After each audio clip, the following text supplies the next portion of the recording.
Assalamu alaikum wa rahmatullahi wa barakatuh. Paix sur ceux qui suivent la guidée. Paix et bénédiction sur le prophète sallallahu alayhi wa sallam, sur ses compagnons, ses amis, sa famille, ainsi que sur tous ceux qui le suivront de bonne foi jusqu'au jour du jugement. Alors, aujourd'hui, je dois vous parler de quelque chose à nouveau d'assez important. J'en ai certainement déjà parlé, mais ça ne fera pas de mal d'en reparler sous un autre angle et à un autre moment, puisqu'on évolue tous les jours. Je constate, c'est une constatation qui s'est imposée à moi, je constate que dans ces tours de passe-passe les plus subtils, Shaitan est arrivé à nous faire croire que la vérité est compliquée et que le mal et que le faux est simple. Alors qu'en fait c'est l'inverse. Le bien, la voie à suivre, le chemin des victorieux est très clair, très simple. Comme je l'ai souvent dit et écrit, on pourrait parfois résumer 10 volumes de toute une série de livres en quelques phrases. L'essentiel. Par contre, le mal qu'on sous-estime énormément, on pense que voilà, le diable c'est un monstre rouge avec des cornes, c'est le vice, c'est la vulgarité, etc. On ne comprend pas et on ne cerne pas toutes les tentacules, les tentacules de la poulpe, du poulpe, de la pieuvre, du mal. Et donc, ça nous empêche de comprendre ce qui se passe autour de nous. Je vais prendre quelques exemples actuels pour illustrer et pour essayer d'expliquer à quel point tout ceci est dangereux. De nos jours, il y a deux lignes directrices, deux tendances qui s'imposent à l'écrasante majorité des musulmans. Je parle bien sûr des pratiquants, je ne parle pas des musulmans culturels, d'adhésion, d'adhésion light. Je parle quand même de gens un minimum engagés, lucides et intelligents.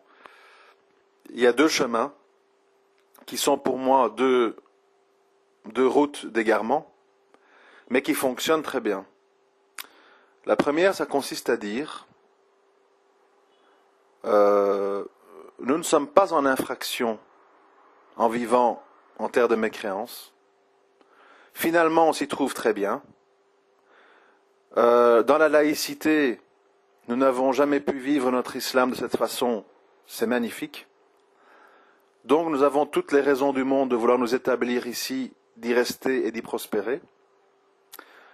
Conclusion, nous utilisons les mêmes échelles de valeurs pour mesurer notre réussite en tant que musulmans en terre de mécréance.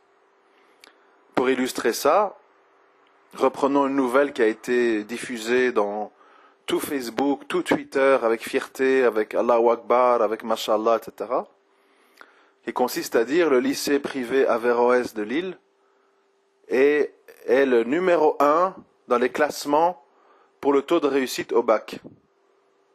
Et nous, on exulte, on saute de joie, on ne sait plus où s'adresser pour exposer son bonheur.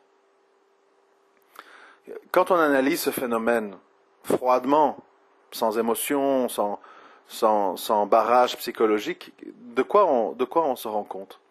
On se rend compte qu'en fait, nous sommes tellement assimilés, nous sommes tellement intégrés, malgré les apparences, barbe, bandana, voile, etc., qu'en fait, notre bonheur et notre sentiment de réussite en tant que musulmans est calqué sur les critères des mécréants.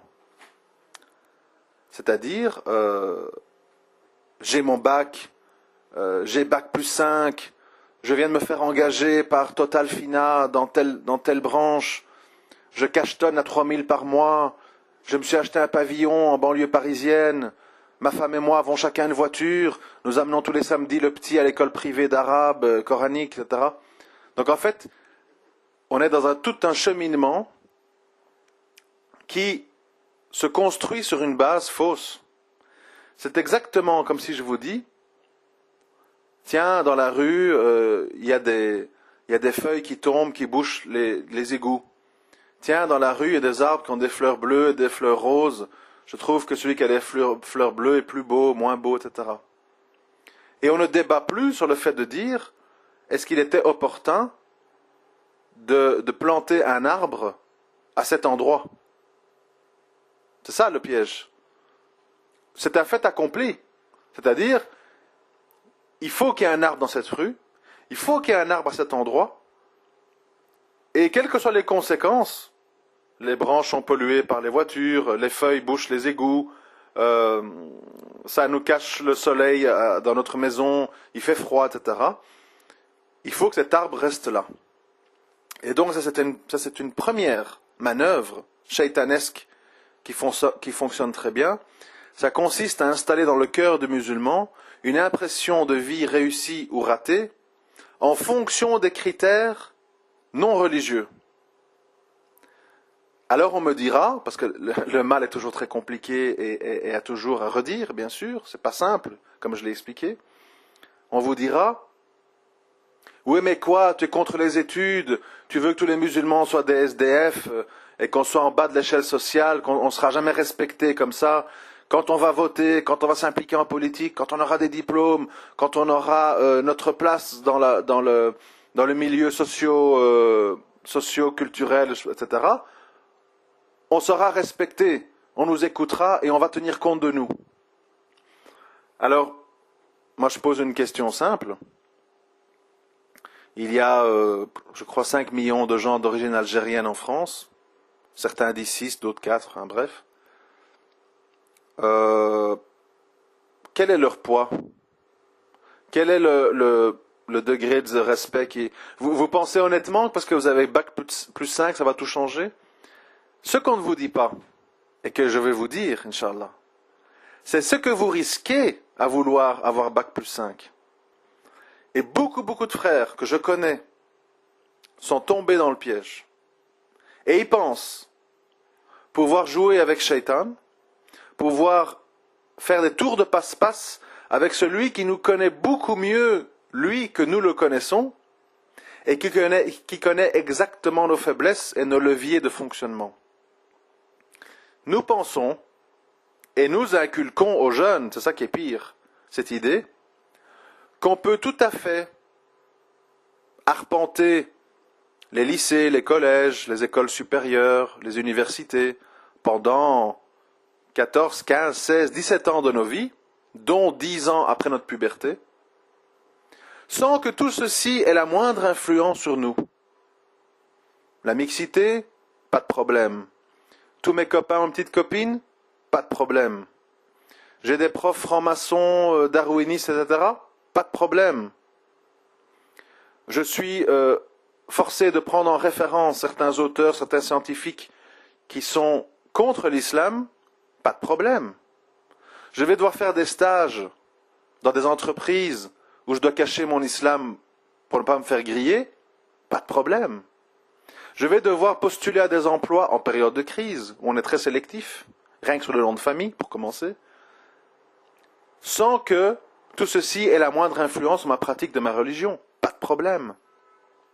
Parce que ce qui compte, c'est ma carrière, mon diplôme, mon niveau social. Une fois que j'ai réussi ça, ma vie de musulman sera réussie. Combien de frères je connais, et ils se reconnaîtront, ils ont eu des beaux diplômes, ils ont eu un travail, attention, pas courant, hein, ils ont eu un bon travail.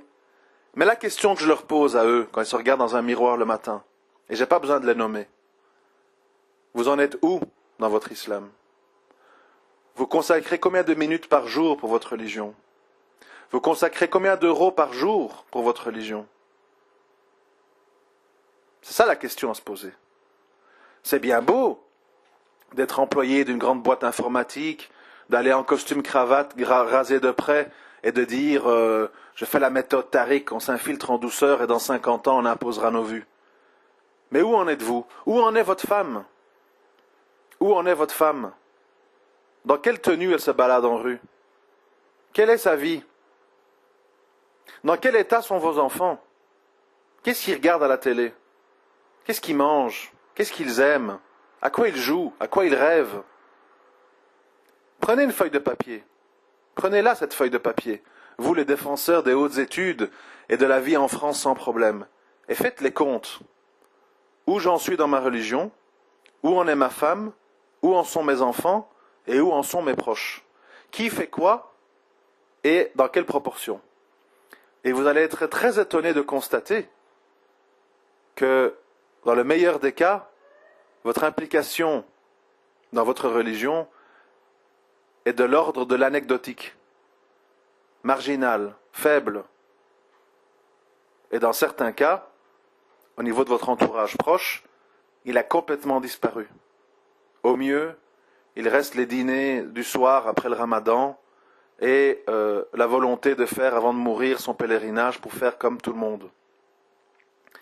Voilà un piège de Satan qui vise à vous faire croire tu peux prospérer, vivre, t'instruire, te développer, t'installer, t'enrichir, éduquer tes enfants en terre de mécréance, sous leur loi, sous leur conception du bien et du mal, sous leur façon de vivre, homosexualité, mixité, égalité homme-femme, etc., sans que ce n'ait une quelconque conséquence pour toi-même. Quand on dit ça, on se demande pourquoi des grands savants de l'islam ont déclaré venir en voyage ou faire du commerce en terre mécréante est réservé à des hommes très solides dans leur foi et qui sont très résistants aux tentations, ne fût-ce que pour être de passage. Ils doivent avant tout mettre leurs femmes et leurs enfants à l'abri, et eux, s'ils n'ont vraiment pas le choix, y aller à condition qu'ils ont suffisamment de bagages religieux que pour résister aux tentations. Quel est l'homme musulman qui peut me regarder dans les yeux et me dire que quand il va suivre une formation de 6 mois, de 7 mois, de 8 mois, avec à sa gauche Zoubida qui respire le Chanel numéro 5, avec à sa droite Fatoumata qui est magnifique dans ses boubous rouges ou je ne sais pas quoi, avec en face Isabelle qui est très intelligente et qui est altermondialiste et qui a des grands projets, etc. Qui va me dire qu'il va rester 6-7 mois au milieu de tout ça, sans être touché, sans être affecté, sans être perturbé, sans être tenté? Qui peut me dire ça? Est-ce que quelqu'un peut me donner une seule preuve que le prophète sallallahu alayhi wa sallam a conseillé pour acquérir de la science ou de l'argent, de se mêler aux tentations, aux fitnas et à la guerre envers Allah pour acquérir des connaissances ou de l'argent? Où sont ces preuves? J'aimerais bien les lire. Où est-ce qu'on dit que pour avoir un diplôme, que pour avoir droit à des allocs, que pour avoir droit à vivre tranquille en terre de mécréance, on peut risquer sa chasteté, on peut risquer d'adhérer à des idées fausses, laïques, comme on voit aujourd'hui? Est-ce que le prophète sallam ne nous a pas mis en garde contre les innovations, contre les tentations, contre les pièges de Satan, contre les petits péchés qui mènent aux grands? Bien sûr. Mais on veut minimiser tout ça et passer ça sous silence. Pourquoi? Parce qu'on a le désir ardent, puissant, passionnel de vouloir faire notre vie de musulmans à la française.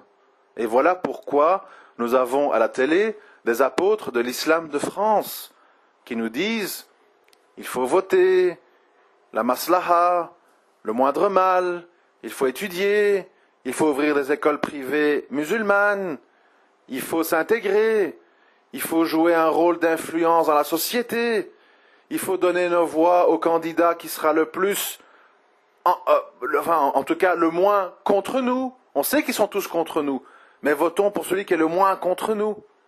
Nous avons le choix entre le franc-maçon Hollande, le communiste athée Mélenchon, la raciste nationaliste chrétienne Marine et le franc-maçon capitaliste Sarkozy. Faites votre choix, rien ne va plus. Et voilà comment Shaitan arrive à avancer ses pions sous des bonnes intentions. On va s'instruire, on va être respecté, on va influencer les élections. Jamais. Parce que votre conception du bien et du mal, votre conception de l'homme et de la femme, votre conception d'un créateur est aux antipodes de ce qu'il recherche. Ce qu'il recherche, c'est l'argent pour l'argent, le mariage pour tous.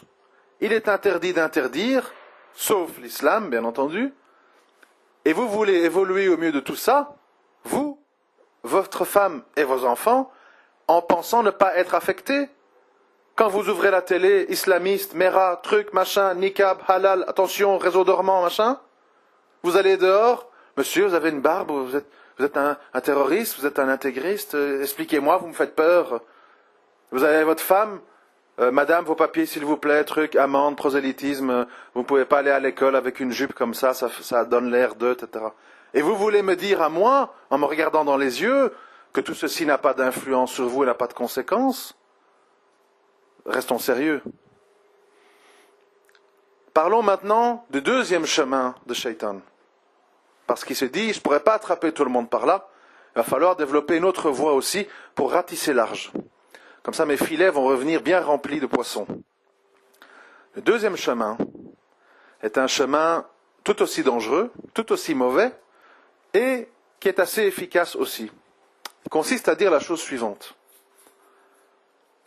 Tu es un moustique, tu es un moins que rien, tu es un petit con de banlieue, tu es une petite beurette, tu connais rien, tu reviens de loin, t'as fait zina, t'as fumé du shit, t'as écouté du rap, honte à toi, baisse la tête, ne parle pas, tais-toi, ne pense pas. Écoute la grande sommité, le saint des saints, l'ange parfait, le savant incorruptible de l'Ifta, qui t'envoie ses ordres depuis les palais saoudiens. Lui, il est un éléphant, il est un monument, il est une montagne. Et toi, qui es-tu? Ignoble petite créature, ignorante et arrogante. Soumets-toi, ne réfléchis pas, ne pose pas de questions, baisse la tête, ne critique pas, ne demande pas d'explications. Tu n'es rien. Quand tu auras passé 10-15 ans à Médine, et quand tu auras écrit 10-15 bouquins, peut-être tu pourras commencer à dire quelque chose. Alors, ce petit théâtre que je fais là, ça peut vous sembler comique, mais c'est ce qui se passe. Et malheureusement, des musulmans et des musulmanes qui ne se sentent pas très sûrs d'eux, qui ont des complexes, souvent des gens qui ont fait beaucoup de péchés, et ils se disent, ces gens-là, avec leur grande barbe, leur turban, leur camis, leur arabe littéraire, ils sont tellement mieux que moi. Ils savent tellement mieux que moi. Moi qui suis-je? J'ai fait zina, j'ai vendu de la drogue, j'ai pas prié pendant 20 ans, 25 ans, 30 ans. Je vais pas la ramener, je baisse la tête, je n'oserais même pas les regarder dans les yeux. Eh bien, ces gens qui véhiculent cette idéologie-là sont tout aussi dangereux. Parce qu'ils nient des choses que Allah subhanahu wa ta'ala a dit clairement. Allah subhanahu wa ta'ala a dit qu'il pardonne qui il veut. Que quand on revient sincèrement et humblement vers lui en ayant fait tauba sincère, vos péchés sont effacés. Allah subhanahu wa ta'ala a révélé le Coran pour tout le monde, dans un langage simple, avec des mots simples, avec des tournures de phrases simples, avec un but simple, clair et limpide. Bien sûr, il a appelé tout le monde à approfondir ses connaissances, à lire, à méditer sur le Coran, à l'invoquer, à l'adorer comme il se doit, à s'éloigner des gens qui sont dans le flou, dans le doute, dans les innovations. Tout ceci est indéniable.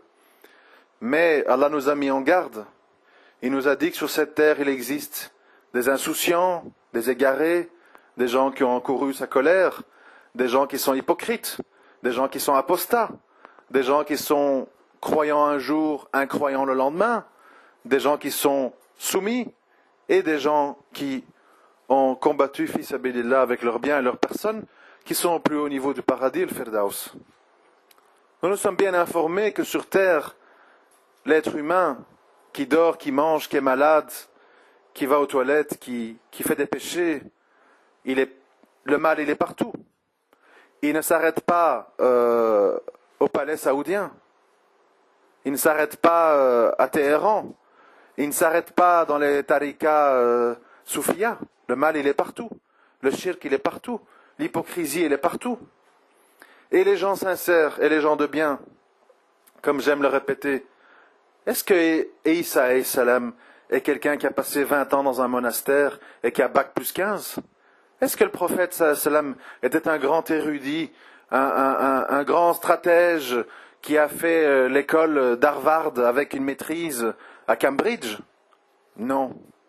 C'était des gens qui avaient beaucoup de sagesse, qui craignaient leur Seigneur, qui suivaient scrupuleusement ce que Allah subhanahu wa ta'ala leur disait, qui s'entouraient de gens compétents, qui avaient la même foi qu'eux, qui étaient patients et endurants, qui avaient un objectif à long terme et qui n'étaient pas occupés à courir derrière la course aux richesses. Le prophète sallallahu alayhi wa sallam ainsi que tous les autres compagnons n'ont pas laissé grand-chose derrière eux en termes de biens. Aujourd'hui, on est là, je vais faire une maison là-bas, je vais acheter des immeubles là-bas, comme ça je vais léguer à mes enfants, etc. Et puis les enfants s'entretuent derrière soi, parce que chacun veut avoir le maximum et on crée la tension entre eux. De nouveau, on parle de sunnah, on parle de Coran wa sunnah, mais on prend de la sunnah ce qu'on veut bien. Ce qui nous dérange, ce qui dérange notre nefs et nos passions, on n'en veut pas, on s'en méfie, on fait semblant de ne pas le voir, on le met sous le tapis. On pardonne, on ferme les yeux. Oui, certes, ma mère fait de la sorcellerie, mais quand même, je l'aime. Oui, certes, mon père fait riba et zina, il prie pas, mais c'est quand même mon père. Oui, c'est vrai, mon frère, il s'est moqué d'Allah et il s'est moqué du Coran, mais c'est quand même mon frère. Voilà dans quoi on est. Nous voulons la baraka d'Allah. Nous voulons être dans le vrai. Nous voulons être dans le bien, alors que nous prêtons l'oreille et nous donnons nos cœurs et nous donnons notre temps à des gens qui jouent des jeux. Et je suis poli. Alors il ne faut pas s'étonner. Il ne faut pas s'étonner. Mon message, je vais conclure, parce que je réalise que je me répète beaucoup, mais c'est tellement important par rapport à tout ce que je vois. Mon message, il est très simple. Allah subhanahu wa ta'ala, c'est votre Seigneur, seul et unique. Ne vous laissez pas humilier, rabaisser par d'autres êtres humains. Respectez-les, parlez-les de la meilleure des façons, mais rappelez-vous qui ils sont et qui ils ne sont pas. Méfiez-vous des gens qui vous disent, à force de boire de l'eau empoisonnée, on pourra à un moment donné s'habituer aux boissons des autres et avec le temps, nous leur proposerons de l'eau saine, en oubliant que cette eau empoisonnée va d'abord vous empoisonner vous, avant que vous ayez le temps de donner de l'eau saine aux autres. Méfiez-vous comme de la peste de Shaitan qui a plus d'un tour dans son sac pour vous attraper, par l'argent, par le sexe, par les désirs, par les possessions matérielles, par l'envie de reconnaissance sociale. Qui a envie, comme Nuh alayhi salam, qui a envie de prêcher 950 ans le Tawhid pour se retrouver avec 60 personnes qui disent « Oui, nous te suivons ».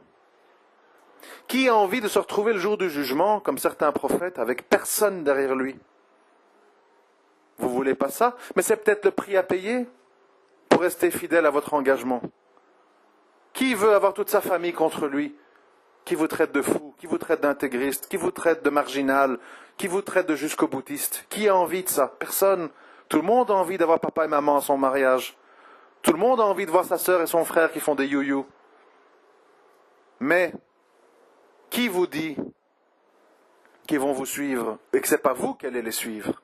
Parce que le problème qu'on a ici, c'est ça le problème, c'est qui va suivre qui? Qui va s'imposer à qui? Qui va fixer les règles du jeu? La société ou vous? Votre famille ou vous? L'école ou vous? L'université ou vous? Alors on va me dire, pour qu'un jour on fixe les règles, nous, il faut rentrer dans leur monde. Ce n'est pas vrai. C'est un mensonge véhiculé par les frères musulmans, qui est un piège satanique. Quand on goûte à leur monde, quand on pense dans leur monde, quand on boit à leur source, jour après jour, petit à petit, on devient comme eux. Le prophète sallallahu alayhi wa sallam a été très clair. Qui vit avec un peuple devient comme ce peuple. Et aujourd'hui, on veut vous faire croire, Envoyez nos enfants 15 ans à l'école, dans la mixité et compagnie, ils en sortiront avec des gros diplômes et il n'y aura aucun problème. Ceci est un énorme mensonge. Qu'il est fait consciemment ou inconsciemment, j'en sais rien, mais en tout cas c'est un énorme mensonge.